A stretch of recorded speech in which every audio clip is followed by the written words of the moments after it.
মুহাম্মদের আবির্ভাব দিবস পালন করছি আনন্দের সাথে। এটি আমাদের প্রধানতম ঈদ।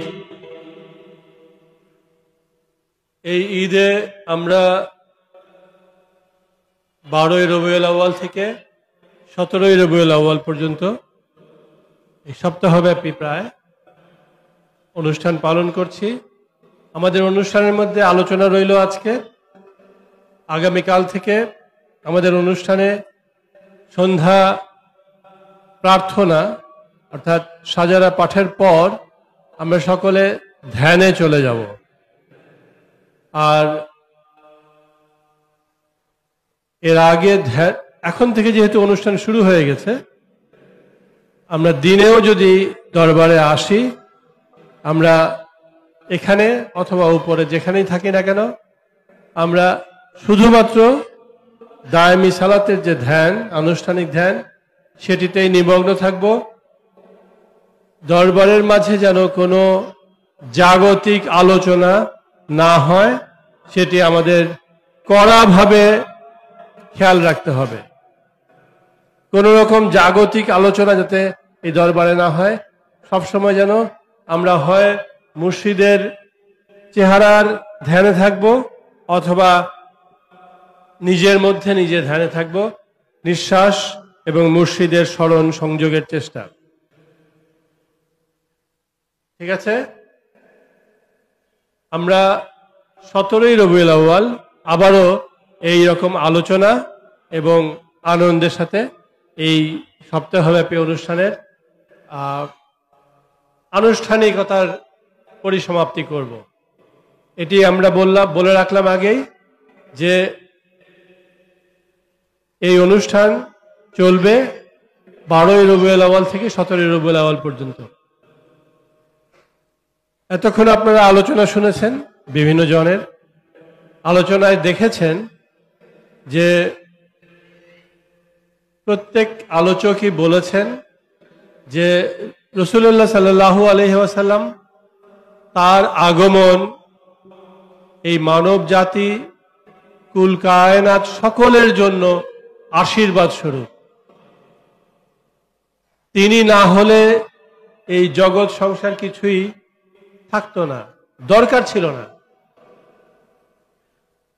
তাহলে আমাদের জীবনের প্রধানতম উদ্দেশ্য হওয়া উচিত মাওলা মুহাম্মদের আদর্শ, তার আদেশ নির্দেশ পালন করে নিজের জীবনকে সার্থক করে তোলা।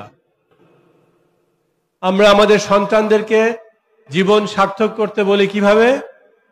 সমাজে যে কথাগুলো প্রচলিত আছে, এই শিক্ষা করো, নিজে বড় আয় উপার্জন করো, সমাজে নাম করো, এগুলো হচ্ছে উদ্দেশ্য। প্রকৃত উদ্দেশ্য কি হওয়া উচিত? প্রকৃত উদ্দেশ্য হওয়া উচিত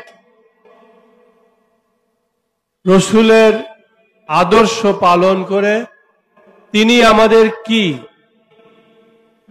সমাজের মধ্যে সমাজপতি হওয়ার জন্য বলেছেন?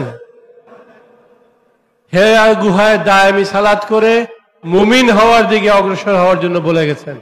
তিনি আমানু থেকে মুমিন হতে বলেছেন আমাদেরকে, এবং চরম পর্যায়ে লা মোকা পেরিয়ে মুক্তির দেশে যেতে বলেছেন। এই যে লা মোকায় যাওয়ার উদ্দেশ্য, এই উদ্দেশ্যের দিকে যেন আমরা আমাদের সন্তানদেরকে, আমরা নিজেরা এবং আমাদের সন্তানদেরকে এই শিক্ষা যেন দিতে পারি। আজকের এই অনুষ্ঠানের মূল আদর্শ হবে তাই। আজকের এই ঈদে মিলাদুন নবীর মূল শিক্ষা এবং আদর্শ হবে যে রসুলের শিক্ষা, তার জীবন থেকে হেরা গুহার ধ্যান, এটি গ্রহণ করে আমাদের নিজেদের জন্য এবং আমাদের সন্তানদের জন্য এই শিক্ষার মাধ্যমে আমরা যেন লামুখী হতে পারি, মুক্তিমুখী হতে পারি, নাজাতমুখী হতে পারি, নির্বাণমুখী হতে পারি। এটি হচ্ছে মূল শিক্ষা। আজকে আর কথা বাড়াবো না, আমরা এখন চলে যাব পরবর্তী আমাদের আয়োজন হচ্ছে সেবা গ্রহণ এবং তারপর সামা মাহফিল। সেটি যাওয়ার আগে আমি আপনাদের কাছে একটি অত্যন্ত গুরুত্বপূর্ণ এবং বর্তমানের জন্য প্রাসঙ্গিক কথা বলতে চাই। আপনারা কি মনে আছে যে আমরা আমাদের জীবন উৎসর্গ করেছি আমাদের মুর্শিদের চরণে? আমরা মাথায় হাত রেখে প্রতিজ্ঞা করেছিলাম আমাদের মুর্শিদ, তার আদর্শ, তার এই পদচারণার দরবার, তার রওজা, সেখানে যদি একটু কোনো টোকা আসে আমরা আমাদের জীবন উৎসর্গ করব। আমরা কি প্রতিজ্ঞাকে আবার মনে রাখতে পারি, স্মরণ করতে পারি? হ্যাঁ, আমরা যেন পিছপা না হই। আমরা সকলে যেন আমাদের মুর্শিদের সকল কিছু, মুর্শিদের চরণ থেকে, পায়ের নখ থেকে, তার পদচারণের জায়গা, তার সমাধি, সমস্ত কিছু, তার যাহা কিছু রিলেটেড, তার রিলেটেড আসে, সমস্ত কিছুকে জীবন দিয়ে প্রতিহত করব যদি কেউ এটাকে ধ্বংস করতে আসে। ওকে, আমরা মনে রাখলাম। আবার আমাদের এই সময়টা খুব দুর্বিষহ একটা সময় যাচ্ছে। আজও আমার কাছে সংবাদ আসলো বিশেষ কোনো এক জায়গার, আমরা যেন আমাদের এই বিষয়গুলো খেয়াল রাখি, আমরা জীবন উৎসর্গ করব। জয় মুর্শিদ কেবলা।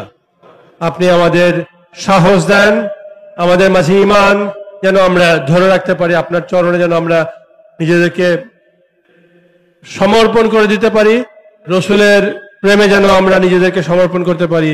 জয় মুর্শিদ কেবলা, জয় মাওলা মুহাম্মদুর রাসূলুল্লাহ সাল্লাল্লাহু আলাইহি ওয়াসাল্লাম। আমরা একটি ভক্তি দিয়ে এই অনুষ্ঠানের আলোচনা শেষ করছি।